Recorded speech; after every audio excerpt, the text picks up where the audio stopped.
Hi friends, இன்னைக்கு வீட்டு முறைப்படி நிறம், சுவை, மனம்னு எதுவுமே மாறாமல் ரொம்ப ரொம்ப சூப்பராக இருக்கக்கூடிய மல்லித்தூள் ரெசிபி தான் பார்க்க போகிறோம். ஸோ நீங்கள் மல்லித்தூள் நீங்கள் அரைக்க போகிறீங்க அப்படின்னா இந்த மாதிரி சிறு மல்லி, அதாவது குறுமல்லி, நாட்டு மல்லி அப்படின்னு சொல்லிட்டு நீங்கள் வாங்கிக்கோங்க. நல்ல மனமாக இருக்கும். ஸோ இந்த மல்லித்தூளை நீங்கள் வருஷக்கணக்கில் வச்சா கூட அதோட ஃப்ரெஷ்னஸ் மாறாமல் இருக்கிறதுக்கான டிப்ஸும் இதில் ஆட் பண்ணியிருக்கேன். மறக்காமல் பாருங்கள். ஃபஸ்ட்டு ஒரு 1/2 கிலோ அளவுக்கு மல்லி எடுத்திருக்கேன். இப்போ அந்த 1/2 கிலோ மல்லிக்கு தேவையான பொருள்லாம் வந்து சேர்க்குறத சொல்லிடுறேன். 50 கிராம் அளவுக்கு பெருஞ்சீரகம், அதாவது சோம்பு எடுத்திருக்கேன். 50 கிராம் அளவுக்கு மிளகு, 50 கிராம் அளவுக்கு சீரகம். இப்போ நீங்கள் 1 கிலோவுக்கு அரைக்க போகிறீங்கன்னா இதை அப்படியே டபுளாக எடுத்துக்கோங்க.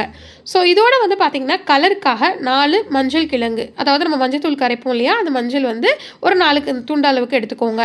இப்போ இதை எல்லாத்தையும் வந்து நல்லா அடிக்கிற வெயிலில் ஒரு நாள் காய வைக்கணும். நல்ல வெயில் அடிச்சது அப்படின்னா ஒரே நாளில் சூப்பராக வந்து காஞ்சி வந்துடும். நம்ம இதை அரைக்க கொடுத்துக்கலாம். ஸோ 10 மணி அப்போது வந்துட்டு மாடியில் வந்து போய் காய வச்சேன். கரெக்டாக ஒரு 5 o'clock அப்போ வந்து கீழே எடுத்துகிட்டு வந்துட்டேன். பாருங்கள், நல்லா ட்ரை ஆகிடுச்சு. மல்லி வந்து நல்லா ட்ரை ஆகிறதுக்காக 2 பாத்திரத்தில் கொட்டி காய வச்சுருந்தேன். இப்போ நல்லாவே காஞ்சிருச்சு. இப்போ இந்த காஞ்ச மல்லியை ஏதாவது தூசி இருக்கா அப்படின்றது பார்க்குறதுக்காக லைட்டாக புடச்சி பார்த்துடலாம். நம்ம மாடியில் வச்சனால காற்றுல கூட ஏதாவது பறந்து வந்து விழுந்திருக்கலாம். ஸோ அதனால் இந்த மாதிரி ஏதாவது ஒரு குச்சி மாதிரி இருந்துச்சுன்னா அப்படியே வந்து அதை புடச்சி எடுத்துக்கலாம். அதே மாதிரி நம்ம வந்து ஸ்பைஸ் வச்சுருந்தோம் இல்லையா, மல்லி, பெருஞ்சீரகம், சீரகம், அதையும் வந்து புடச்சி எடுத்துக்கலாம்.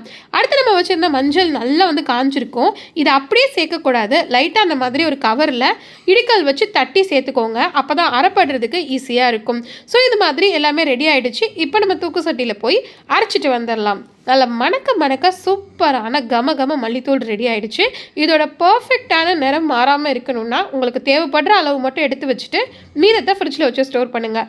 அரைச்சிட்டு வந்தோன்னே ஒரு 1/2 மணி நேரம் திறந்து வச்சு நல்லா வந்து ஆற விட்டுருங்க. சூடு இருந்துச்சுன்னா கட்டி தட்டி கலர் மாறிடும். ஸோ ஃப்ரெண்ட்ஸ், இந்த வீடியோ பிடிச்சிருக்க நம்பர், வீடியோ பிடிச்சிருந்தா லைக் அண்ட் சப்ஸ்கிரைப்.